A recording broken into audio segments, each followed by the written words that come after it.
Nathalie. Temos um papel mais um pouquinho nas nossas crônicas semanais. Então, nos últimos vídeos a gente tem falado muito sobre o crossdressing, até porque eu sou uma crossdresser, óbvio, né? Mas o que causa crossdressing? Por que nós, crossdressers, temos essa compulsão para usar roupas femininas? Vamos bater um pouquinho sobre isso. O crossdressing ele pode ser causado por uma combinação de fatores biológicos, psicológicos e sociais. Não existe uma única causa, não existe a causa. Existem vários componentes. Há algumas teorias, estudos, sugerem alguns fatores. Existem pesquisas que sugerem que variações genéticas podem influenciar a identidade de gênero. E por isso tem sido o comportamento do crossdressing.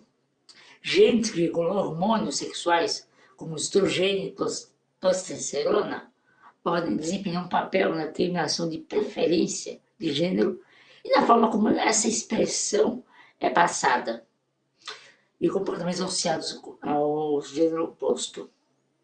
O cérebro, o desenvolvimento dele durante a gestação, ele é muito influenciado pelos hormônios sexuais, como a própria testosterona, o estrogênio. Desequilíbrios, variações nos níveis hormonais podem afetar a estrutura e a função do cérebro de maneiras que influenciam a identidade de gênero da pessoa. E mais tarde na vida, essa pessoa possa vir ter uma expressão de gênero diferente daquela do sexo que nasceu biologicamente. Alguns estudos de neuroimagem mostram que certas áreas do cérebro elas estão associadas ao comportamento de gênero, podem diferir em tamanho ou atividade entre as pessoas, entre o gênero oposto ao seu sexo biológico. Essas diferenças podem ser o resultado da influência hormonal durante a fase pré-natal da vida, surgindo assim o desejo de expressar através do crossdressing. Isso pode ter uma base neurológica. A identidade de gênero também pode ser vista como um espectro, onde fatores biológicos desempenham um papel na determinação onde uma pessoa se situa nesse espectro. E o que isso quer dizer, afinal de contas? Bom, vamos lá. Isso significa que, biologicamente falando, algumas pessoas podem ter uma predisposição para experimentar ou se identificar com aspectos de ambos os gêneros, o que pode se manifestar no crossdressing. E assim, essas pessoas podem ter variações nos receptores hormonais, tornando-as mais ou menos sensíveis a certos hormônios sexuais. Isso pode explicar porque algumas pessoas sentem a necessidade de mais fácil expressar seu gênero diferente do seu sexo biológico. Isso não é exclusivo do crossdressing, e sim toda a população LGBT. A ideia de um espectro que as pessoas se encontram em diferentes níveis faz muito sentido para pesquisadores. De fato, se trata da ideia de gênero e da orientação sexual. Conceitos como a escala Kinsey, eles propõem que a sexualidade humana não é simplesmente binária, macho e fêmea, A ou B, homem ou mulher, ou hétero ou homossexual, mas sim um contínuo, uma escala gradativa, ou como preferir. Essa escala, a escala Kinsey, é uma ferramenta que foi desenvolvida por sexólogo Alfred Kinsey e seus colegas em 1958. E ela mede a orientação da pessoa com base nas suas experiências e sentimentos de preferências sexuais. Em vez de classificar as pessoas exclusivamente como hétero ou homossexuais, a escala ela reconhece a orientação sexual para definir um espectro em diferentes níveis. Ela é numerada de 0 a 6 e com uma categoria adicional para o X, para aqueles que não têm atração sexual, os assexuados, sendo o número 0 somente heterossexual e o 6 exclusivo totalmente homossexual. E o meio da escala, o 3, seria uma pessoa igualmente heterossexual e homossexual. Uma pessoa totalmente, digamos assim, bissexual. Já o X são as pessoas que não sentem atração, não sentem vontade de se relacionar com ninguém, os assexuados. E essa escala ela foi revolucionária porque ela desafiou a visão tradicional de sexualidade, mostrando que as pessoas têm experiências e sentimentos que não se encaixam perfeitamente lá na caixinha, em categorias fixas, hetero ou homossexual. Se elas podem variar, tá dentro de outras possibilidades. Aqui em sua equipe, ele descobriu que muitas pessoas se situam em algum lugar no meio espectro, em algum lugar lá perto do 3. E a sexualidade pode ser muito mais fluida do que se pensava anteriormente a ele. Embora a escala 15 seja uma ótima ferramenta, ela tem uma falha, pois ela não contempla a identidade, contempla apenas a atração sexual, de fora a expressão de gênero. Assim, uma parte da população fica de fora dessa escala, como nós, as crossdressers, já que muitas se identificam como homens, mas usam roupas femininas. E isso simplesmente não é uma escolha deliberada que alguém faz do dia para o outro. A gente não acorda um dia, hoje eu vou me vestir de mulher daqui para frente. Não, não é isso que a gente faz. É algo muito mais profundo, muitas vezes enraizado lá na própria identidade da pessoa. Muitas pessoas elas se identificam com cruzes para e relatam sentir uma inclinação ou um desejo de se vestir com roupas do outro gênero, desde muito jovens. Isso gera o que, gente? Já pensou? Trazer uns 5, 6 anos, menininho, bonitinho. De repente você quer usar um vestido.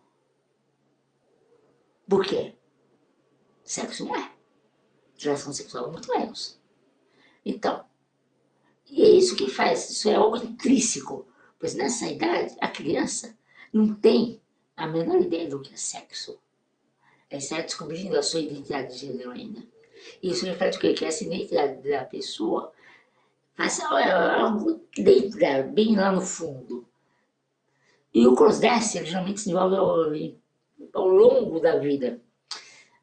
Para muitos, os primeiros sinais aparecem lá entre os 3 e 5 anos de vida. Quando as crianças começam a ganhar consciência mais clara, gente, foi o que eu comentei há pouco, né? Então, elas entendem que existem categorias menino e menina, e que essas categorias são associadas a certos comportamentos, roupas e papéis. Para algumas crianças, essa consciência pode despertar uma curiosidade ou uma atração por outros aspectos diferente do biológico.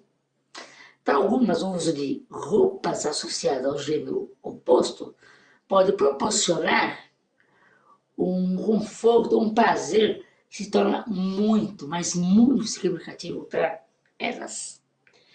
E esses sentimentos, eles podem se intensificar, são mais claro com o tempo, à medida que a pessoa compreende melhor quem ela é. A prática não é algo que elas escolhem, como eu falei há pouco, mas sim algo que sentem, algo que está dentro delas, no íntimo. É uma necessidade de fazer com que para que se sintam completos, para se expressarem, é uma parte fundamental de si mesmos. E negar esse aspecto da sua vida pode causar sentimentos de disforia, ansiedade e insatisfação. E assim como as pessoas elas não escolhem a sua orientação sexual, o desejo do crossdressing também não é uma escolha. Para muitas crossdressers, é uma parte fundamental de quem elas são. É parte fundamental da sua identidade, algo que está simplesmente presente desde a infância e continua ao longo da vida. E isso demonstra que o crossdressing é uma manifestação natural de como a pessoa simplesmente o próprio gênero, algo que está presente em sua constituição desde muito cedo. Muitas coisas dessas tendem a resistir ao impulso por vários motivos, como normas sociais, pressões familiares, pressões religiosas, e etc, etc, etc, por vários motivos. Mas, no entanto, a grande maioria, eventualmente, percebe que a prática é parte integral de quem são e é o que não pode simplesmente ser ignorado ou mudado, é algo inerente dentro delas. Isso não pode ser mudado, por mais que elas queiram. E assim, resistir ou reprimir esses desejos pode ter uma série de malefícios emocionais, psicológicos e até físicos, gente. Sim, pode levar a distúrbios físicos, afetar a sua saúde física. A pessoa pode sentir uma constante pressão interna. Isso resulta em ansiedade, e irritabilidade e a sensação de sobrecarga. E esse desejo reprimido, ele pode se manifestar como ansiedade crônica, com uma pessoa preocupada constantemente em manter a sua identidade em segredo, temendo ser descoberta. E isso pode levar a sentimentos de inadequação e baixa autoestima. A pessoa pode sentir que há algo errado consigo mesma, o que pode evoluir para uma depressão. E para aqueles que têm algum nível de disforia de gênero, reprimir o crossdressing pode agravar esses sentimentos, causando um desconforto interno e uma sensação persistente de que estão vivendo em desacordo com a sua identidade interior. As pessoas que reprimem seus desejos ao longo da vida podem, com o tempo, sentir um arrependimento, um remorso por não ter permitido explorar sua verdadeira identidade. Envelhecer sem ter se expressado uma parte essencial de quem você é pode levar a uma crise de identidade tardia, onde a pessoa sente que viveu de forma incompleta ou inautêntica, ou simplesmente ela existiu e não viveu. E essas consequências são as psicológicas, mas a coisa pode ir mais além disso, como manifestações físicas, por causa da somatização. A somatização nada mais é que as emoções psicológicas, uma repressão e o desejo do crossdressing, que onde são persistentemente ignorados, oprimidos, eles podem se manifestar como sintomas físicos, como distúrbios gastrointestinais, úlceras estomacais, hipertensão e várias outras coisas. Agora, não para por aí não, gente. A coisa é ainda pior do que a gente pensa. O estresse crônico ele pode prover uma inflamação crônica, desencadeada por um estresse emocional. Pode causar danos assim aos tecidos e contribuir para o desenvolvimento de doenças autoimunes, se a pessoa tem uma predisposição genética para essas doenças, como lúpus, artrite reumatoide, esclerose múltipla, podem ser exacerbadas, podem vir à tona, levando a surtos mais frequentes ou mais intensos por causa da repressão do desejo do crossdressing. Então, antes de se reprimir, é bom estar ciente que, assim como tudo na vida, haverá consequências para suas decisões. Agora também temos que ser sinceros, eu não estou dizendo aqui para cair no mundo e dane-se o resto. Eu vou virar mulher agora. Não, não é isso que eu estou dizendo. Muitas pessoas têm problemas com família, que não aceitam, outras com o trabalho, cônjuges, parceiros, parceiras e assim por diante. Cada situação é única. E cada pessoa tem a sua própria realidade. Então, analise, reflita com calma a sua situação. Converse com seus familiares. Muitas vezes uma conversa sincera pode resolver muitos problemas.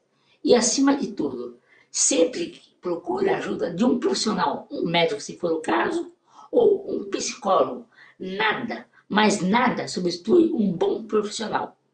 E eu fico por aqui, meninas, e a gente se vê na próxima.